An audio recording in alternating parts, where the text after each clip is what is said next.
Shalom Bapak Ibu Saudara yang dikasihi oleh Tuhan Yesus Kristus. Sukacita dan damai sejahtera Allah kiranya terus melimpah di dalam kehidupan Bapak Ibu Saudara sekalian dimanapun Bapak Ibu Saudara berada. Mari kita siapkan hati kita untuk menerima kebenaran firman Tuhan saat ini. Mari kita berdoa. Bapa yang Maha Kudus, Allah yang Maha Mulia, kembali kami mau mendengarkan kebenaran firman-Mu. Bapa, berbicaralah bagi kami, sampaikanlah isi hati-Mu. Roh Kudus Tuhan, ajar kami supaya kami semakin mengerti akan kebenaran firman yang kami dengar. Di dalam nama Tuhan Yesus Kristus kami berdoa, haleluya, amin. Saudaraku yang dikasihi oleh Tuhan Yesus Kristus, 1 Korintus 15 ayat 32 firman Tuhan katakan begini, kalau hanya berdasarkan pertimbangan-pertimbangan manusia saja, aku telah berjuang melawan binatang buas di Efesus. Apakah gunanya hal itu bagiku? Jika orang mati tidak dibangkitkan, maka marilah kita makan dan minum, sebab besok kita mati. Saudaraku yang dikasihi oleh Tuhan Yesus Kristus, kalau kita melihat keadaan manusia saat ini, maka kita akan menemukan suatu kenyataan bahwa saat ini ada begitu banyak orang yang hidup hanya untuk memiliki kehidupan yang dikehendaki oleh diri mereka sendiri. Dengan kata lain, mereka hidup hanya untuk mengejar kenikmatan hidup dunia ini. Nah, saudaraku, kenapa demikian? Karena mereka bercermin atau dipengaruhi oleh gaya hidup orang lain yang ada di sekitar mereka, oleh gaya hidup dunia yang mereka lihat setiap hari. Dan tentu gaya hidup seperti itulah yang mereka kejar, yang mereka cari, yang ingin mereka nikmati. Tetapi gaya hidup seperti itu tidak sesuai dengan apa yang Allah Bapa di sorga kehendaki, atau gaya hidup yang jauh dari standar hidup yang Tuhan inginkan. Dari kebenaran firman Tuhan yang kita baca tadi, yang merupakan pernyataan yang disampaikan oleh Rasul Paulus, seharusnya kita bisa mengerti bahwa ada yang harus kita pertanggungjawabkan ketika kita berada di balik kematian. Nah, ini persoalannya.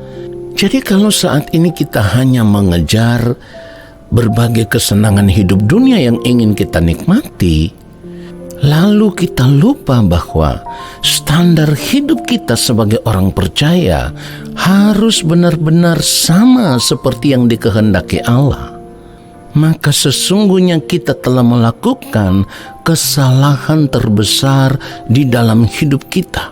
Karena apa? Karena kita harus mempertanggungjawabkan hidup yang kita jalani saat ini ketika kita berada di balik kematian nanti, saudaraku. Apa yang dikatakan oleh Rasul Paulus ini, saudara?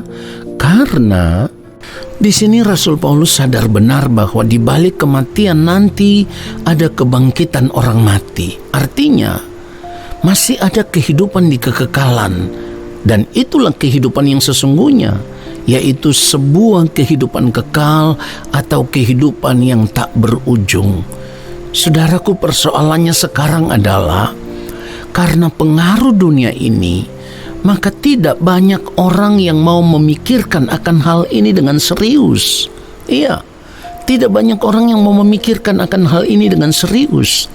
Tetapi sebagai orang percaya, seharusnya kita memikirkan akan hal ini dengan serius, karena kita sudah mengerti akan kebenaran firman Tuhan, bahwa kita semua harus menghadap takhta pengadilan Kristus suatu hari nanti ketika kita berada di balik kematian.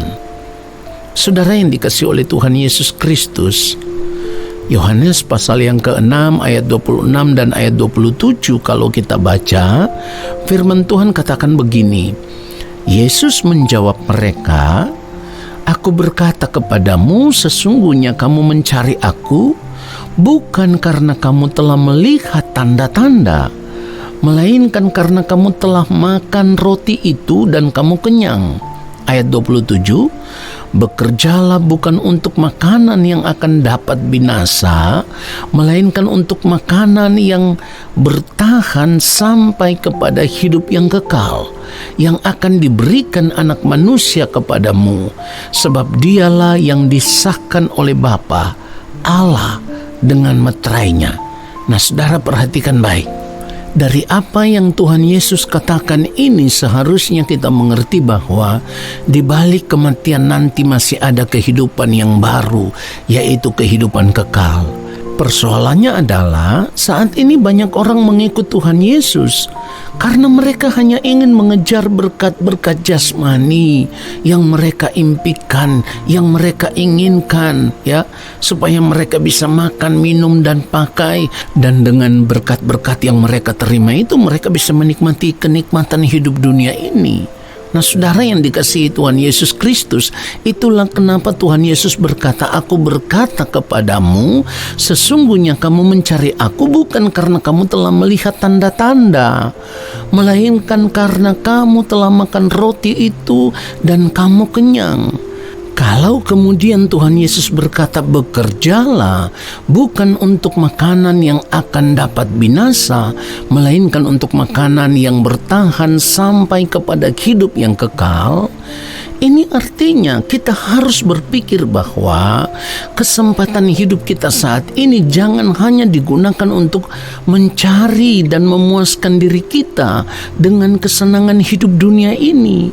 Tetapi yang terutama dalam hidup ini, kita harus berjuang untuk mencapai atau memiliki kesenangan hidup di kekekalan nanti, yaitu diterima di dalam kerajaan Allah Bapa di sorga. Itulah kenapa Tuhan Yesus juga berkata di dalam Matius pasal yang ke-6 ayat 33, tetapi carilah dahulu kerajaan Allah dan kebenarannya, maka semuanya itu akan ditambahkan kepadamu. Saudara yang dikasihi oleh Tuhan Yesus Kristus, jadi kesempatan hidup saat ini kita harus gunakan untuk mencari Tuhan saja, untuk menemukan Tuhan saja, dan hidup hanya untuk melakukan semua kehendak Allah Bapa di surga. Tidak ada yang lain. Inilah yang dimaksudkan dengan bekerjalah untuk makanan yang dapat bertahan sampai kepada hidup yang kekal. Saudara bisa mengerti itu? Artinya kita harus berjuang untuk memperoleh hidup yang kekal itu. Ya, kita berjuang untuk merebut hidup yang kekal itu sampai nanti kita berjumpa dengan Tuhan Yesus di dalam kerajaannya. Itulah kenapa firman Tuhan katakan di dalam 1 Timotius pasal yang ke-6 ayat 12, bertandinglah dalam pertandingan iman yang benar dan rebutlah hidup yang kekal. Untuk itulah engkau telah dipanggil dan telah engkau ikrarkan ikrar yang benar di depan banyak saksi. Jadi saudaraku, kita harus berjuang untuk merebut hidup yang kekal itu sampai kita bisa benar-benar mencapainya. Nah saudaraku, mungkin saudara akan bertanya begini, lalu bagaimana dengan makan, minum, dan pakai yang kita butuhkan setiap hari? Ingat firman Tuhan katakan 1 Timotius 6 ayat 8, asal ada makanan dan pakaian cukuplah. Jadi kesempatan kita hidup di dunia saat ini bukan hanya untuk mengejar berbagai kesenangan hidup dunia yang ingin kita nikmati, tetapi dengan segala keadaan hidup kita, kita harus mengarahkan fokus kita tertuju kepada kehidupan di balik kematian, yaitu kehidupan yang kekal. Kiranya kebenaran firman Tuhan ini menyadarkan kita dan memberkati kita semua untuk mengejar kehidupan yang sesungguhnya, yaitu kehidupan yang kekal. Tuhan Yesus memberkati kita semua. Amin. Mari kita berdoa. Bapa, kami mengucap syukur untuk kebenaran firman-Mu.